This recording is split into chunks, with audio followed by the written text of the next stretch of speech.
Hello friends! I've just come back from a very, very long drive home.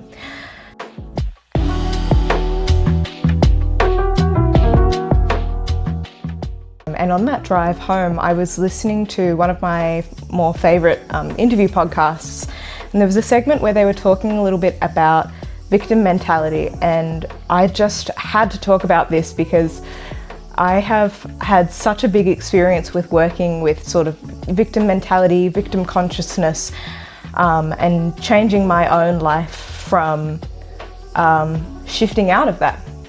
And the thing that I really wanted to work with and present to you guys was gratitude as the antidote to this victim mentality. So for myself, I started really focusedly working on this when I was about 17, just about to turn 18, because I remember when I first sort of found out about this victim consciousness, victim mentality, whatever you want to call it, it just, to me, it stuck out loud and clear. I think it immediately highlighted so many places in my life where maybe I just choose not to take accountability for my own person just because it suits me more to be helpless. When I started working with this at about 17 or 18, at first there was just a huge overhaul of even the language that I would use, where I would say so-and-so made me feel this way, or this thing that you did made me feel that way. And I'm nitpicking because I think sometimes English is just a limiting language, and there's only so many ways that you can talk about cause and effect. So to a degree, sometimes it's just easier to say, so this made me feel that way, or whatever. And that's valid. But for myself, I found that focusing on that language for a little while was really helpful because I could unpack all the places that I was not taking accountability for even my own emotion and my own feeling. And that's not to say you should then go override your own feeling and just so that you're not a victim. That's not what I'm talking about.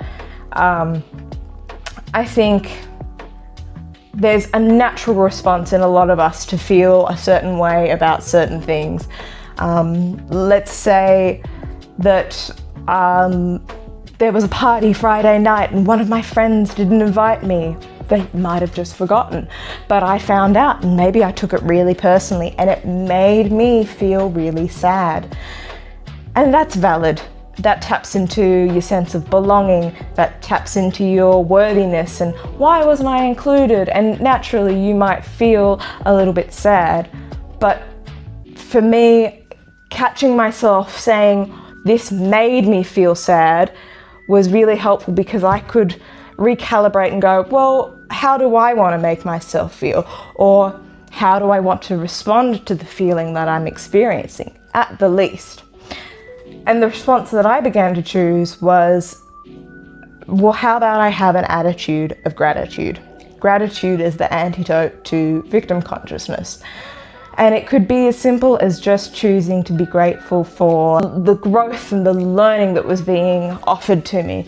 Even if it was a mistake that my friend didn't invite me to this party Friday night, but that mistake helped me see all these places where my self-worth is too rooted in this one friendship, or it's too tied up in my social calendar or whatever. It offered a growth opportunity and I was able to take advantage of that.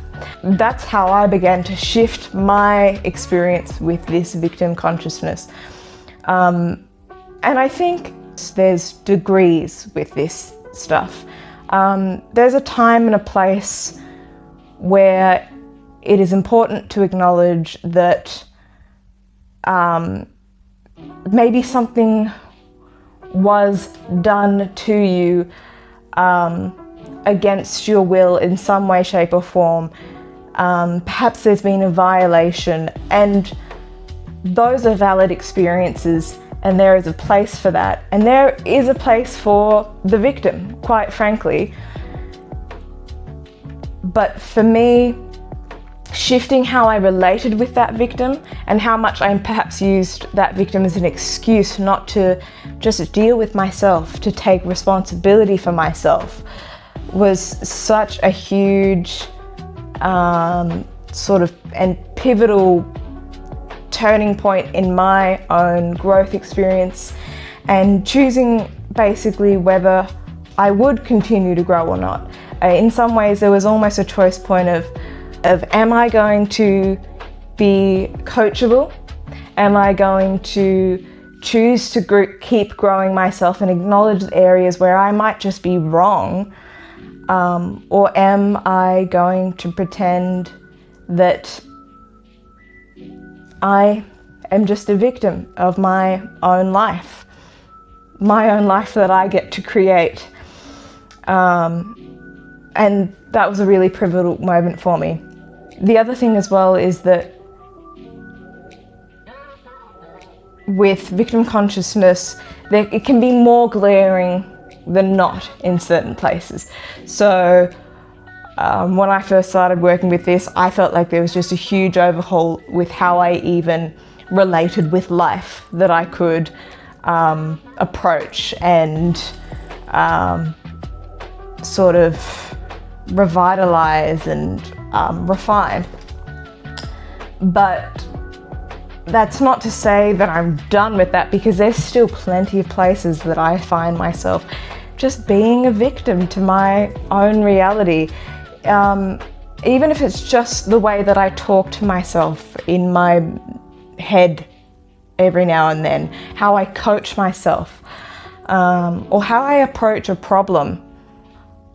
I'm still endeavoring to find these places that I'm still stuck in sort of victim mentality, where I'm still not taking full accountability.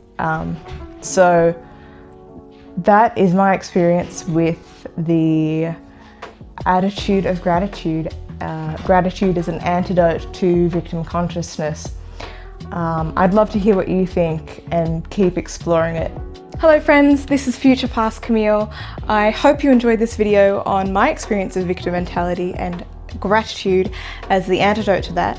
I wanted to just quickly hop on here and add that one of my dear friends and mentors, the Common Sense Mystic, has shared a video on this sort of topic about being wrong the right way. I really love it. It shares some really great advice about sort of learning to fail upwards. So please take a look at that. It's a really great resource, and I would encourage you to check that one out. All right, see you in the next video.